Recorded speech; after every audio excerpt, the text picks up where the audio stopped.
1 Samuel 19, versos 8 a 10, diz assim: Tornou a haver guerra, e quando Davi pelejou contra os filisteus e os feriu com grande derrota, e fugiram diante dele, o espírito maligno da parte de Saul tornou sobre Saul.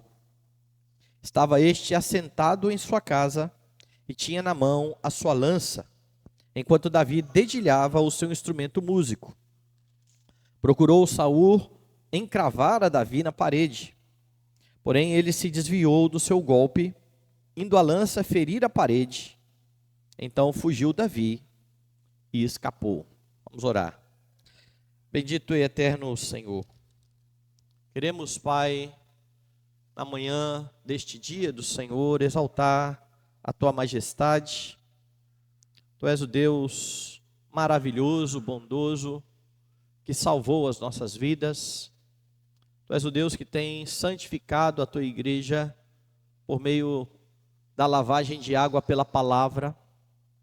E nesse momento, Deus, em que estamos mais uma vez diante da Escritura, mais uma vez esperamos que o Senhor fale conosco na pregação, que o Senhor instrua o nosso coração para a Tua própria glória e louvor. É a nossa oração, Senhor, em nome e por amor de Jesus. Amém.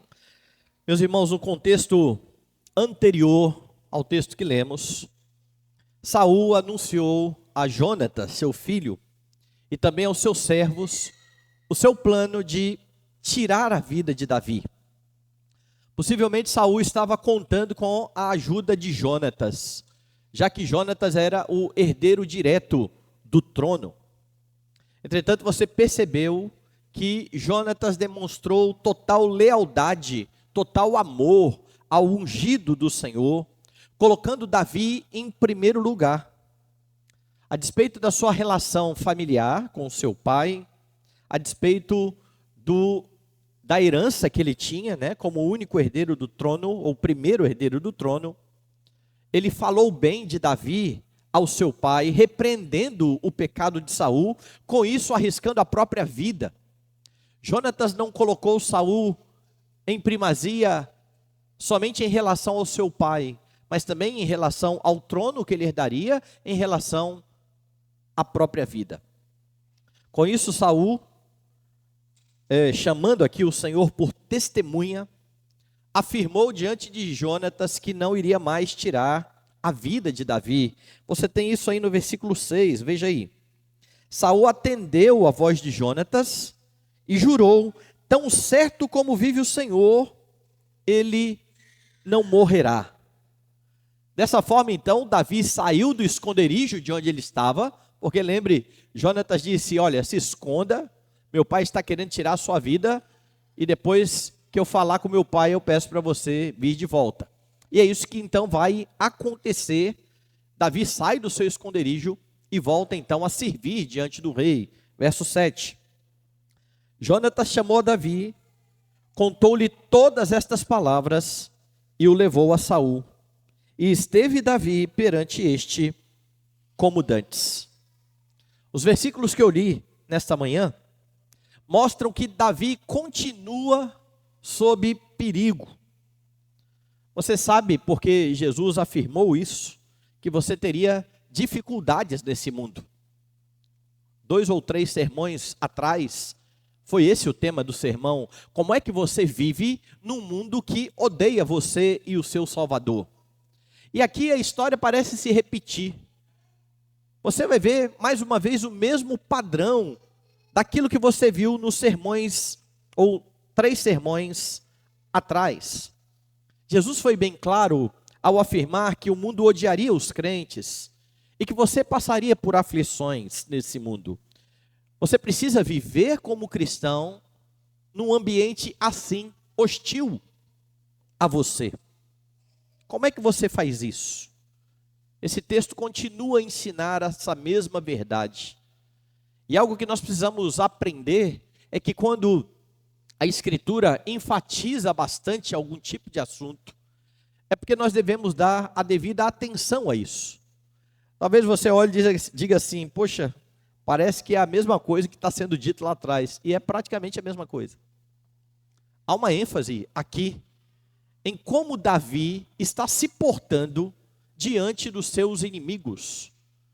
E isso é importante porque no Novo Testamento você vai ter Paulo dizendo que tudo o que foi escrito para o nosso ensino. Foi escrito para que nós pudéssemos aprender como é que nós lidamos nesse mundo e vivemos como servos de Deus nesse mundo. Como é que você age diante das adversidades? É isso que você aprenderá nesse texto. Você aprende aqui que diante das adversidades, você não pode deixar de servir. Você é chamado para isso. E nada pode interromper o serviço cristão, nem mesmo as adversidades. Como eu disse, o verso anterior ao texto de hoje, eu li aqui agora, demonstra que, apesar da ameaça que Davi sofreu, ele voltou e continuou o seu trabalho da mesma forma. Veja, houve uma ameaça, a ameaça era tão real que Jonatas pediu que ele se escondesse por uns momentos, mas assim que Saul disse, olha, eu não vou mais matar Davi, Davi volta. Davi retorna ao seu posto. Davi continua o seu serviço. E de imediato aqui você já tem uma lição importante para os cristãos. Porque por vezes, diante de algum problema relacional, você pode desanimar de servir. E você por vezes pode até usar isso como desculpa para não servir mais. Isso pode acontecer em vários contextos. Isso pode acontecer, por exemplo, no âmbito familiar. Você se desentende com um parente seu e agora você não quer mais conviver com este parente, apesar de a pessoa aparentemente ter voltado ao normal. E por que eu estou dizendo aparentemente ter voltado ao normal? Porque ímpios não vão agir como crentes. Muitas vezes nos relacionamentos familiares, quando você tiver de tratar com pessoas ímpias, e essas pessoas fizerem mal a você, ofenderem a você, não espere arrependimento. É tolice. Ímpios não têm condições de se arrepender. Eles podem até expressar certo remorso, e a diferença entre o arrependimento e o remorso é que o arrependimento lamenta o pecado cometido contra Deus. Então o ímpio nunca irá fazer isso.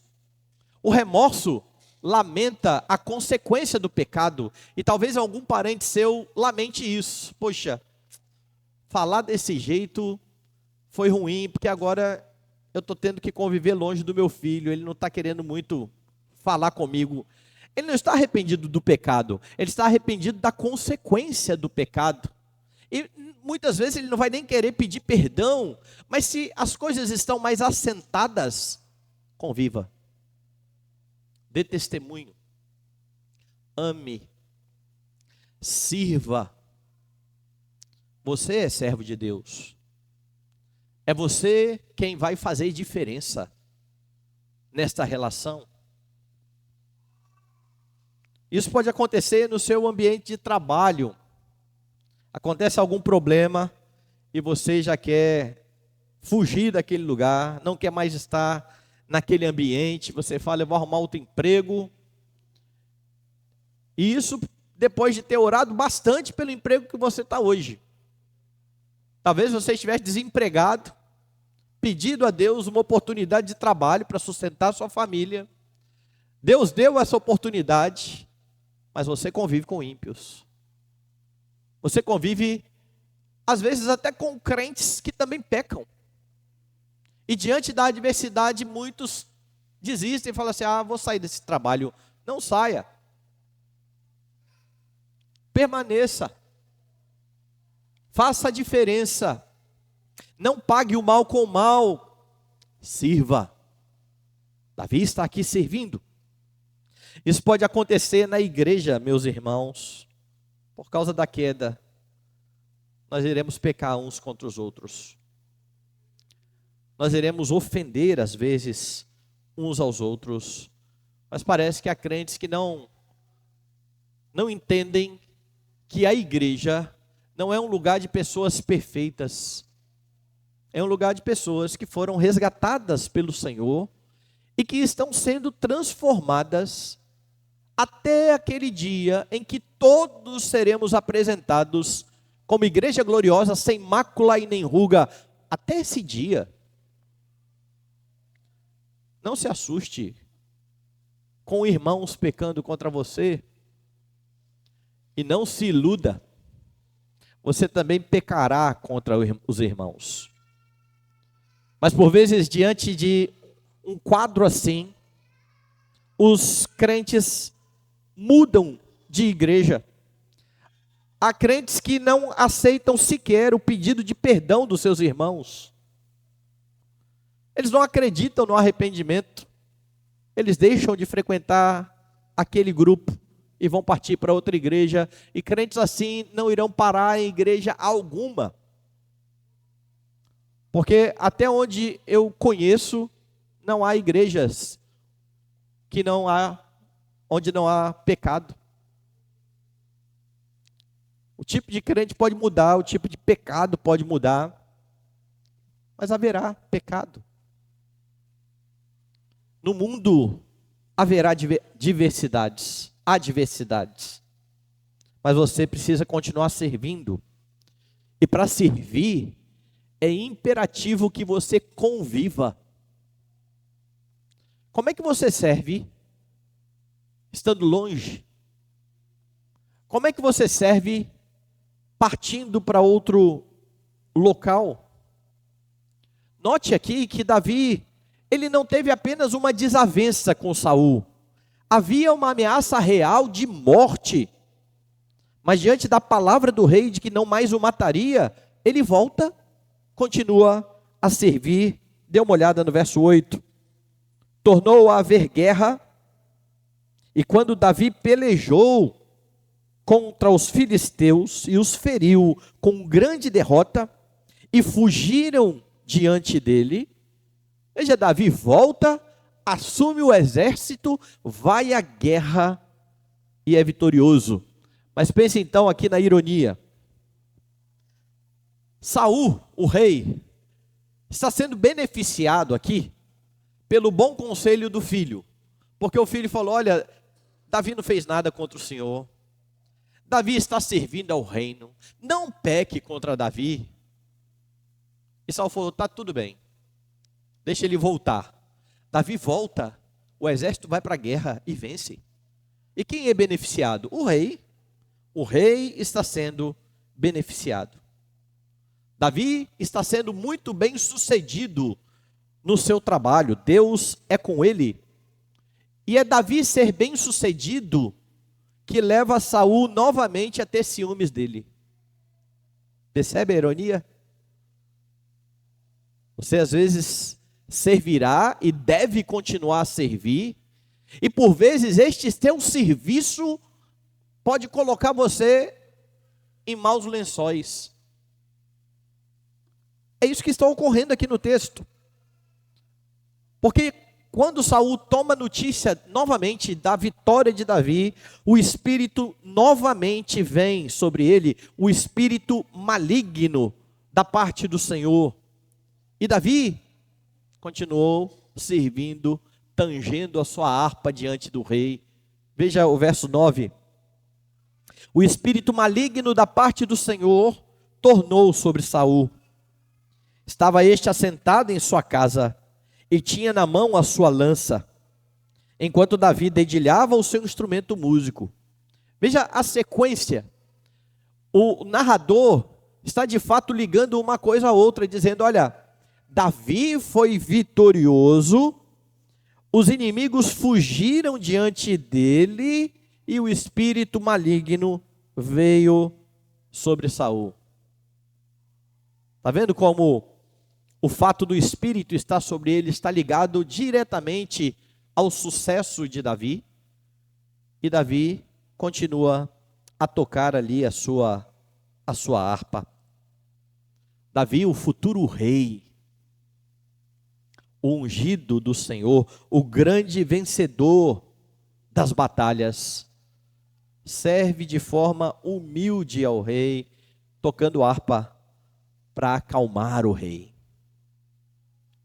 Você consegue servir a pessoas que causam dificuldade a você?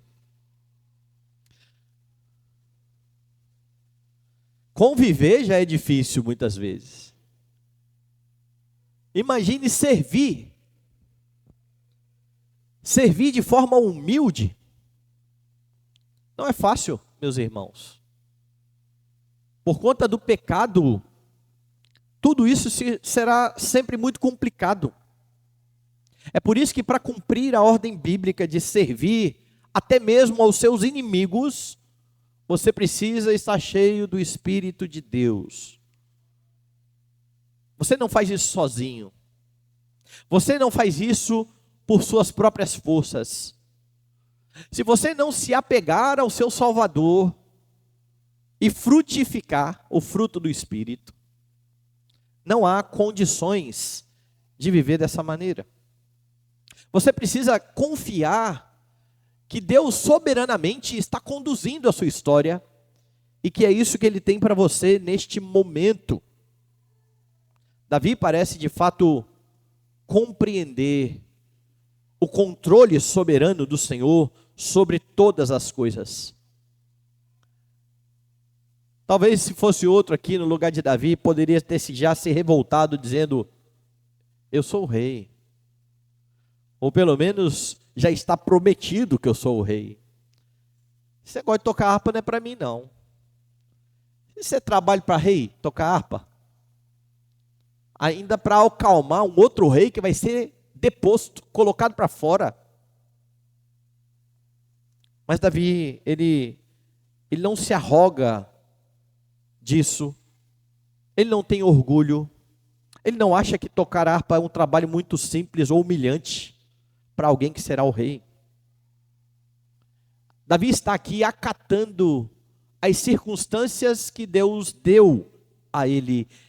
Então, quando você serve, você precisa se lembrar que é dessa forma que você precisa encarar a vida, olhando para as circunstâncias adversas e entendendo que acima dessas circunstâncias, há um Deus soberano, que se não quisesse que você estivesse passando por essas circunstâncias, já teria tirado você daí há muito tempo. O fato de Deus deixar você em determinadas situações significa que Ele tem propósito soberano em tudo isso. E se você não for contente em toda a situação, se você não tiver contentamento, em vez de servir nas adversidades, você estará murmurando o tempo todo. Você viverá a reclamar o tempo todo. Você muitas vezes pecará contra o Senhor, murmurando diretamente contra Ele. Contentamento, meus irmãos, é algo que precisa estar no coração dos crentes.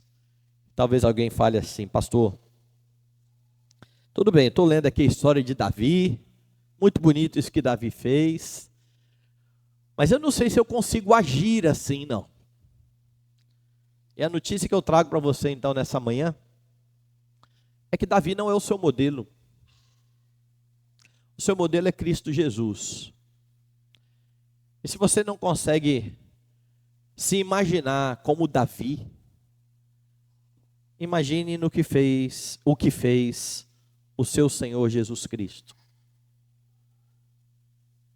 Na noite em que foi entregue por Judas, ele estava com seus discípulos, ele estava dando as últimas instruções antes de ir à cruz do Calvário, e mostrando humildade diante dos seus discípulos, ele se ajoelha diante deles, a fim de lavar os pés dos seus discípulos. Um deles, Judas. Se você acha algo extraordinário que Davi está fazendo, Jesus se ajoelha e lava os pés daquele que iria traí-lo. E isso não ia demorar. Seria naquela mesma noite.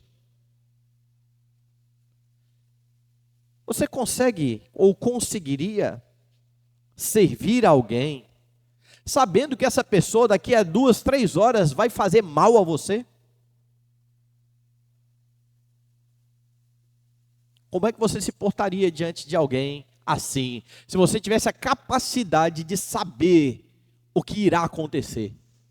Por vezes a gente gostaria de ter esse dom de saber das coisas, porque você vê pessoas lamentando atitudes boas que elas tiveram, quando elas veem que aquelas que foram alvo da sua bondade se mostraram pessoas ruins. Já viu gente falando assim? Se eu soubesse, não tinha ajudado. Se eu soubesse que ia ser desse jeito, eu não tinha feito bem a essa pessoa, eu tinha deixado para lá.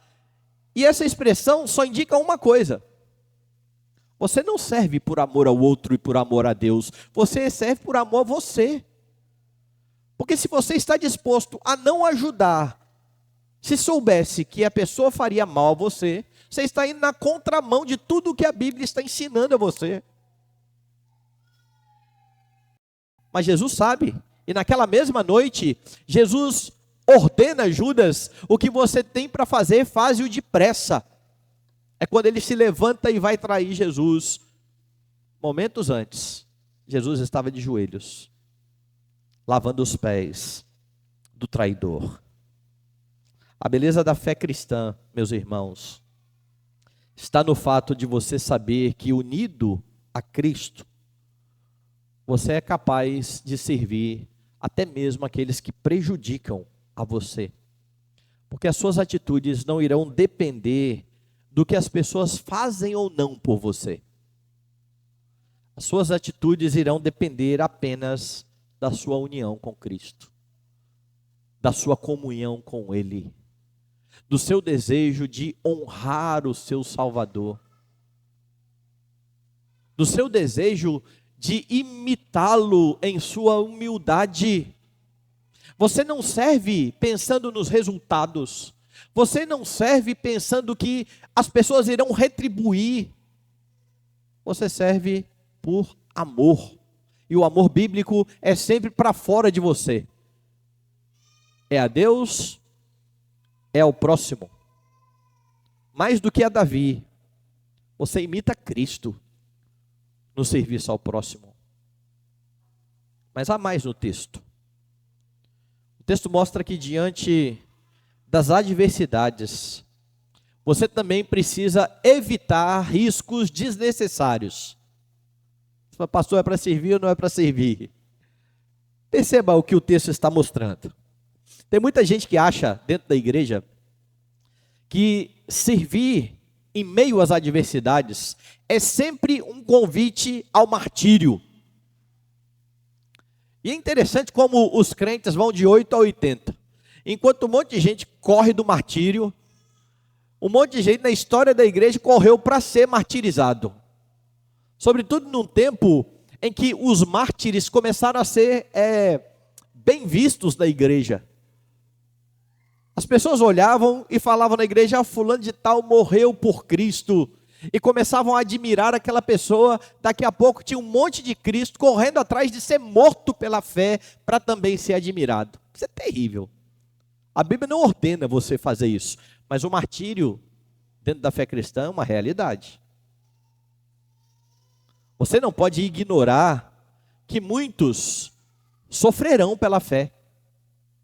E dependendo do seu contexto e de onde moram, país em que estão, o martírio, a morte, é uma realidade. Mas por mais que o martírio seja uma possibilidade na caminhada cristã, você não fica buscando o martírio. Você não sai correndo atrás das dificuldades. Isso não tem nada a ver com a fé cristã. Lembre-se que o mesmo Jesus que manda amar os inimigos e orar pelos que perseguem, lá em Mateus capítulo 5, instruiu os seus discípulos a não se arriscar de forma desnecessária, no capítulo 10 do mesmo evangelho de Mateus. Então vai lá em Mateus. Primeiro no capítulo 5. Aqui quando ele fala das bem-aventuranças, ele está mostrando como é o caráter daqueles que estão no reino de Deus. E então, depois das bem-aventuranças, ele chega no capítulo 5 e verso 44. Eu, porém, vos digo, amai vossos inimigos e orai pelos que vos perseguem. Capítulos à frente, capítulo 10, você tem Jesus chamando os seus discípulos à missão de proclamar o evangelho e afirmando que isso traria a eles dificuldades, talvez até morte. Veja o que diz então o verso de número 16. Eis que vos envio como ovelhas para o meio dos lobos. Dá para ser mais claro que isso? Ovelha no meio de lobo? Mas Jesus continua e diz assim: sede, portanto, prudentes como as serpentes e simples como as pombas. Acautelai-vos dos homens, porque vos entregarão aos tribunais, vos açoitarão nas sinagogas. Há uma realidade. Você serve, você proclama o evangelho, esse é o serviço aqui. Esse serviço pode levar você a dificuldades. Tenha cuidado. Sejam prudentes. E Jesus então dá um grande exemplo de como isso deveria acontecer no verso 23. Quando, porém, vos perseguirem numa cidade, fugi para outra. Porque em verdade vos digo que não acabareis de percorrer as cidades de Israel, até que venha o Filho do Homem. Ou seja, eles deveriam cumprir o seu serviço, deveriam chamar os inimigos à fé, mas diante da ameaça de morte, eles deveriam fugir. O que eles não deveriam deixar de fazer? Deixar de servir, deixar de pregar o evangelho com medo de ser perseguidos. Eles deveriam continuar cumprindo a ordem do Senhor Jesus Cristo. Perceba algo semelhante no nosso texto. Volte lá no primeiro livro de Samuel 18.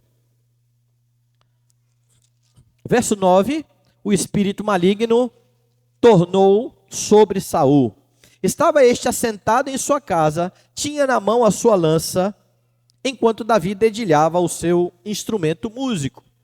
Até aqui, está tudo tranquilo. Saul está ali, mas Saul disse que não mataria mais Davi. Ele tem uma lança. O espírito maligno vem sobre ele. E Davi? Davi toca harpa. Davi está servindo. Foi para isso que ele foi chamado. Entretanto, algo muda. Veja o verso 10. Procurou Saul encravar Davi na parede. Porém, ele se desviou do seu golpe, indo a lança ferir a parede. Então, fugiu Davi e escapou. Davi não enfrenta nesse momento a Saul, ele foge. Davi foi lutar à frente do exército de Saul. Davi humildemente tocou sua harpa a fim de acalmar o rei, mas diante do ataque, diante do perigo real, ele fugiu daquele lugar. Isso significa, meus irmãos, que preservar a vida, nesse caso, não é errado. É algo bíblico. Diante das palavras de Jesus, preservar a vida nesses momentos é um imperativo. Loucura seria dizer, não, eu sou crente, estou nem aí, eu vou morrer mesmo e está tudo certo. Porque o Senhor não chama os seus servos para arriscar a vida desta maneira.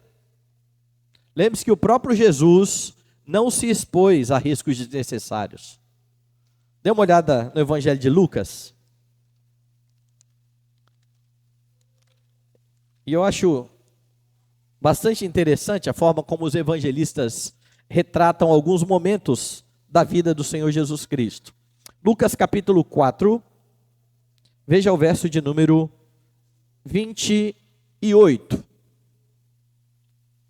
Jesus havia pregado na sinagoga, e diz o texto: todos na sinagoga, ouvindo estas coisas, se encheram de ira. Jesus proclamou, Jesus falou da palavra, os ouvintes ficaram irados com Jesus. E levantando-se, expulsaram-no da cidade e o levaram até o cimo do monte sobre o qual estava edificada, para de lá precipitarem abaixo. Eles levam Jesus até o monte para jogar ele lá de cima. Veja o que diz o texto. Jesus, porém, passando por entre eles, retirou-se. E ao que tudo indica, o que houve aqui foi milagre. Mais um sinal. Porque eles levam Jesus para o monte para atirá-lo de lá, eles estão revoltados. Jesus não fica lá.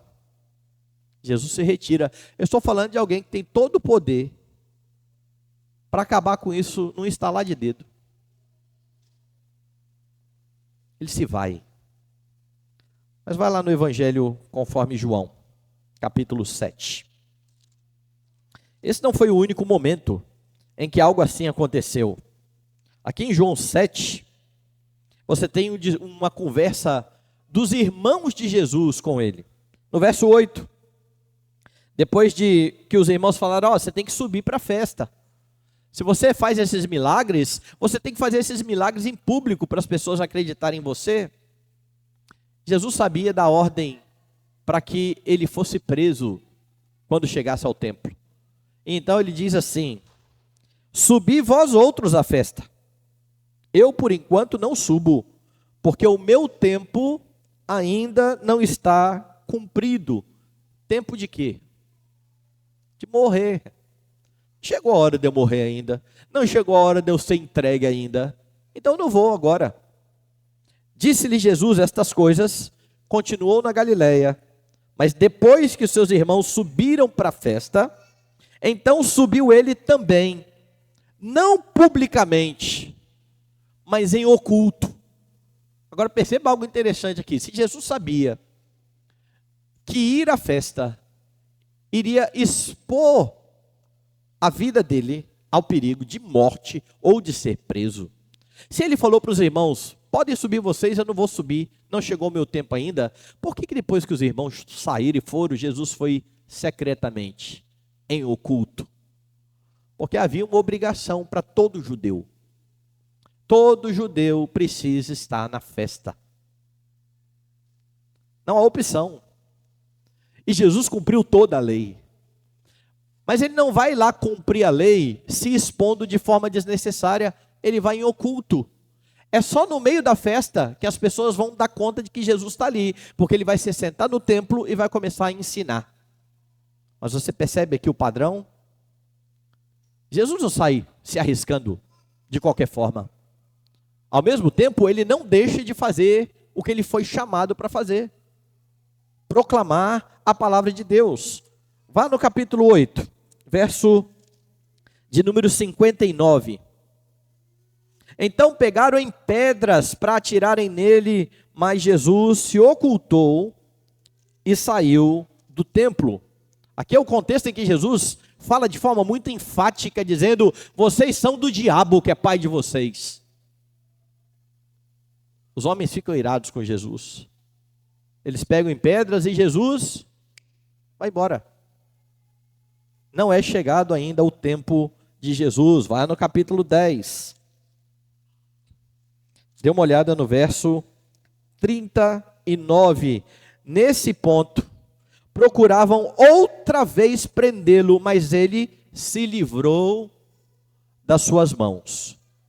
E eu estou fazendo questão de ler cada um desses textos, para que não fique sombra de dúvida em você. A fé cristã não obriga os crentes a se entregar ao martírio quando eles têm oportunidade de fugir e de preservar a sua vida. É claro que há ocasiões em que isso vai ser inevitável. Estevão vai ser martirizado, Estevão vai ser apedrejado.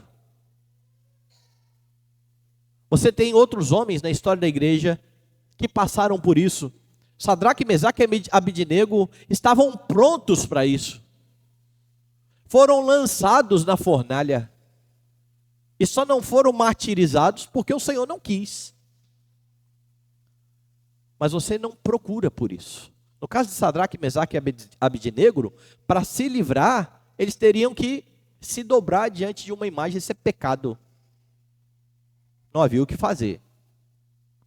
Mas quando há o que fazer, quando há possibilidade de você se retirar, você não deve se arriscar desnecessariamente.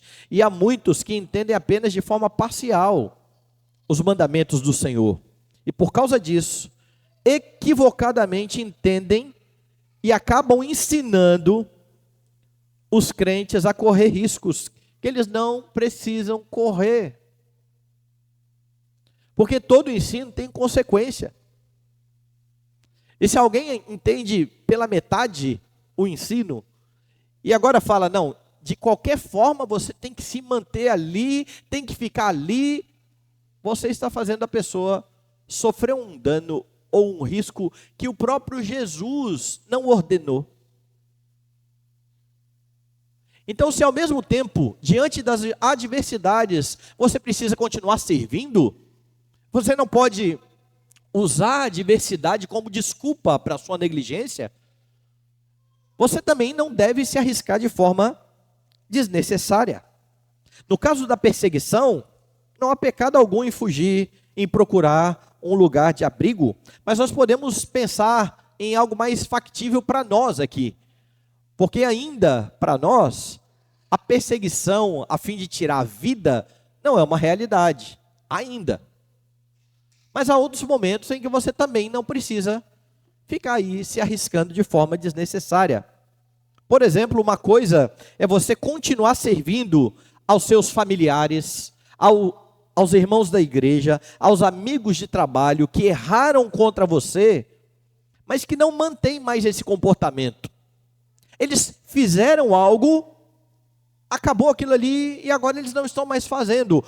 Outra coisa diferente é insistir com alguém que está todo dia querendo te prejudicar. É tentar conviver com a pessoa que a cada dia, a cada semana, arma um problema para você. E que você sabe que ela está contra você o tempo todo. Não insista. Está vendo como é diferente? Alguém errou com você e você fala, não quero nunca mais saber dessa pessoa. Está errado. Agora, todo dia você se expõe a algo assim. Toda hora, o tempo todo. A Bíblia não ordena você fazer isso. Uma esposa que enfrenta dificuldades com o marido não crente, ela deve orar ao Senhor, a fim de que o seu testemunho e serviço impacte a vida do marido, e este venha se converter. Paulo falou isso para as esposas e para os maridos que tinham o cônjuge incrédulo, lembra? Olha, se você converteu a sua esposa, não. Se você converteu o seu marido ou não, e se a parte não crente quiser permanecer casado, permaneça. Como é que você sabe se você não vai salvar o seu cônjuge? Dê bom testemunho. Outra coisa diferente disso é uma esposa que é agredida fisicamente pelo marido. Essa precisa considerar o risco que ela está correndo quando ela assume permanecer numa relação assim. E por vezes você tem maridos violentos e pastores dizendo assim, não pode divorciar. Mas Jesus falou para os apóstolos dele que quando eles pregassem o evangelho e alguém quisesse matá-los, eles podiam sair correndo e fugir. E a esposa não tem o direito de se afastar do marido violento. Que loucura é essa? Como é que nós conseguimos pensar estas duas coisas ao mesmo tempo? Homens, apóstolos, fujam. Uma mulher diante de um marido violento, não, fica aí, testemunhe para o seu marido. Pode ser que ele se converta, não. Isso é coisa muito séria, meus irmãos. É preciso com sabedoria e prudência, pedir ajuda nestes casos e até mesmo considerar o divórcio. O Senhor não obriga ninguém a correr o risco de morte dessa forma. Então, cuidado com a forma como você interpreta os textos bíblicos. É claro também que os cristãos precisam tomar cuidado com o discurso desse mundo, a fim de não incorporar esse discurso mundano em sua vida. E que discurso seria esse? Eu vi aí uma influenciadora ensinando as mulheres que quando o marido propõe um namoro naquele dia, olha, hoje à noite nós vamos namorar, e a esposa fala não. Se o marido insistir no galanteio, insistir, aquilo já é considerado violência.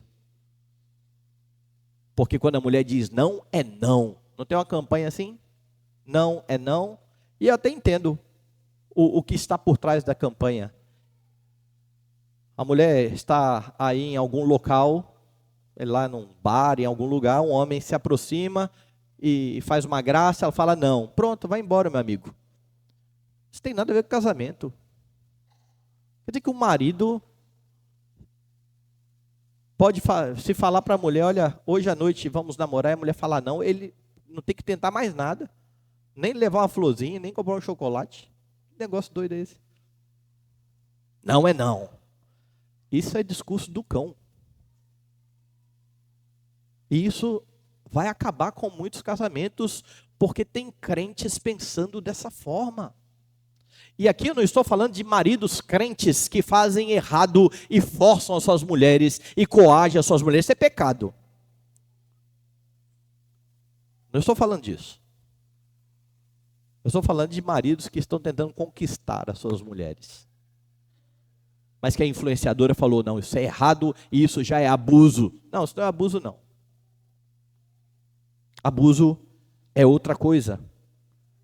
Então, a fim de viver num mundo que está cheio destas ideias que não procedem da palavra de Deus, crentes precisam ter muito cuidado com a forma como eles vão lidar com estes temas.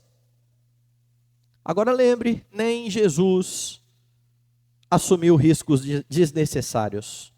E você também precisa agir desta maneira, tomando o devido cuidado para não chamar prudência de medo. Porque tem gente que fala assim, não, fulano está com medo. Não, ele é prudente. Isso pode acontecer quando as pessoas que estão à volta começam a tentar nominar o que está acontecendo com a pessoa. Agora, medo é diferente sempre de prudência. Por prudência, preste atenção, Paulo mandou Timóteo circuncidar quando foi pregar com Timóteo. Depois da igreja ter decidido, no capítulo 15 de Atos, que ninguém poderia ficar obrigando ninguém a circuncidar. Acabou esse negócio de obrigar a circuncidar.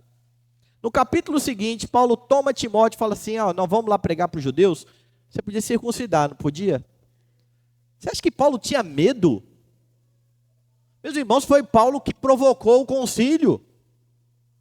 Porque a briga começou em Antioquia. Os primeiros a fazer frente a essa heresia foram Paulo e Barnabé. A partir disso que o concílio se reuniu. Paulo não tinha medo. Paulo falava nas suas cartas de forma muito dura. Em uma delas ele chega a dizer, tomara que estes tais se mutilassem. Quando eles obrigam as pessoas a fazerem isso. Por que Paulo faz isso? Prudência, ele vai pregar o evangelho. Tem um monte de judeu lá.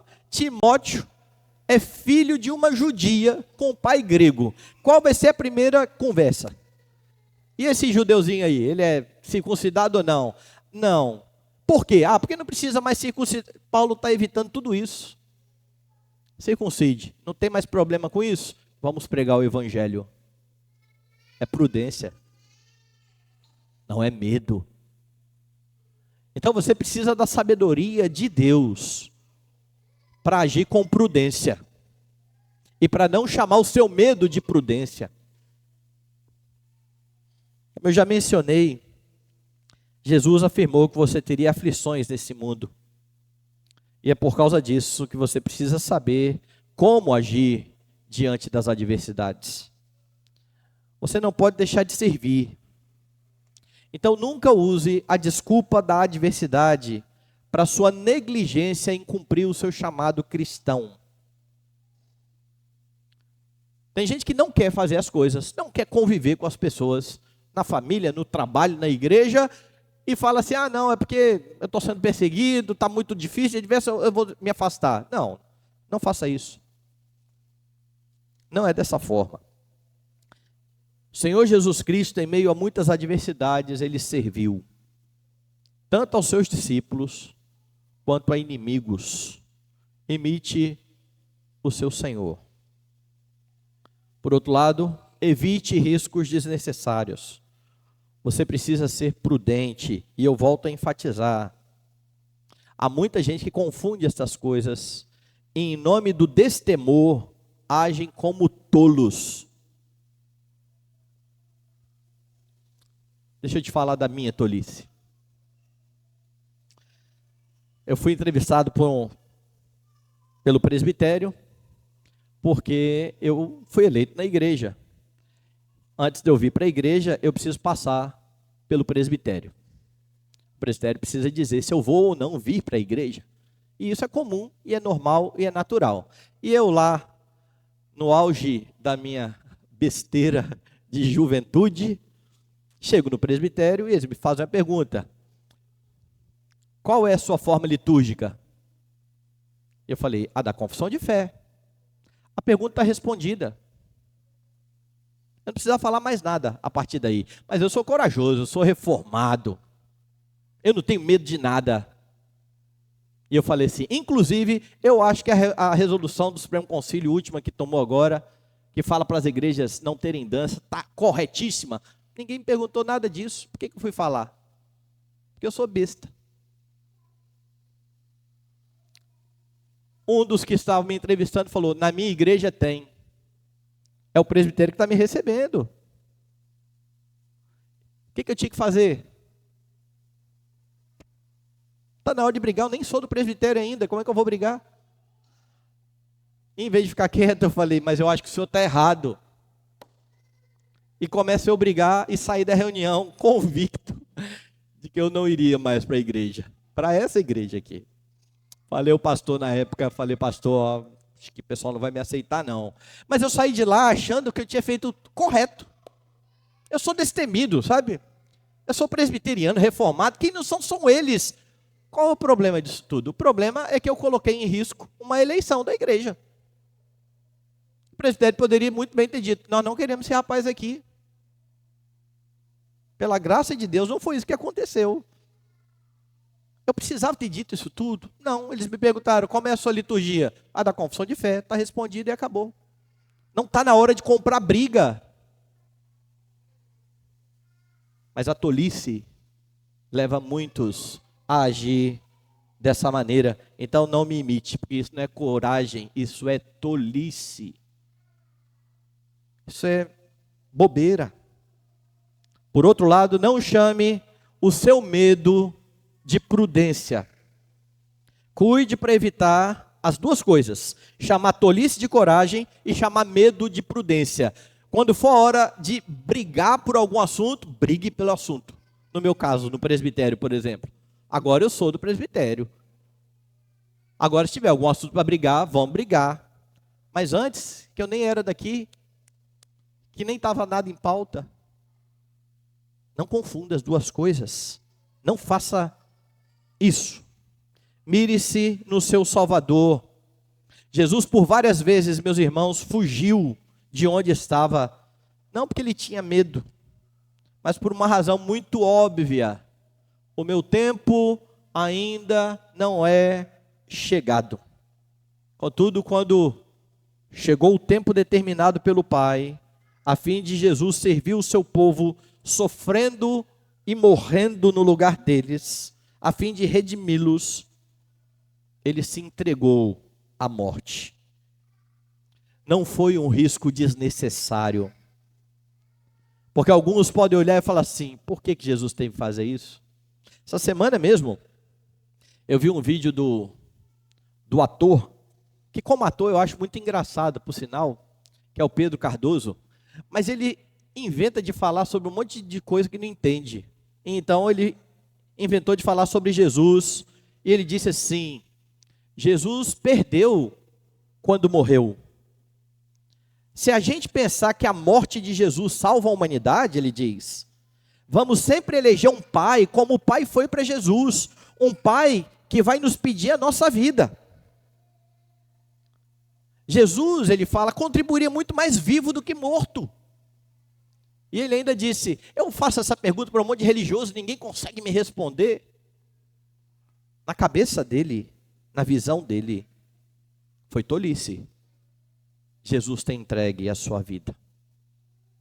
O que ele disse foi uma blasfêmia. Que Deus tenha misericórdia dele. Jesus entregou a sua vida e tomou de volta. Ninguém a tira de mim. Pelo contrário, eu espontaneamente a dou, tenho autoridade para entregar e para reaver. Ninguém conseguiria tirar a vida de Jesus se ele não se entregasse à morte. Então perceba que Jesus não se arriscou desnecessariamente antes do tempo, não chamou de prudência medo de morrer.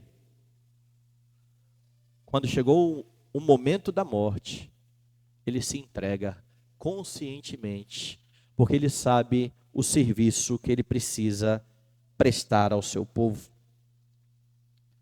Jesus salvou você, para que você viva nesse mundo servindo sem temor, mas com prudência, para a glória de Deus.